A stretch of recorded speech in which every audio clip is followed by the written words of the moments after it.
What's up, everybody? Hope everyone's having a blessed day so far. And my name is Ernesto, and what I'm doing currently is I'm studying for business administration. What I want to do with this career is I want to transfer to UCR so I can get my bachelor's degree on business.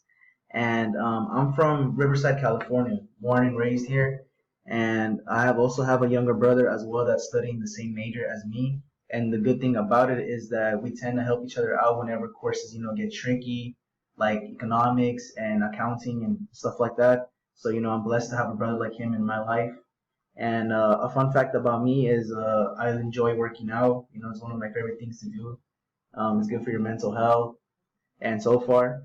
And I love hiking. I love going to the beaches. Another thing that I love to do is I love traveling with my family. We've been to Hawaii, the Bahamas, Miami. We've been to Spain. We've been to Ecuador, and the I'm hoping everything next year gets calm so we could travel soon with my family. And yeah, thank you guys. That was pretty much it. Hope you guys have a blessed day so far, and thank you guys for listening to my video.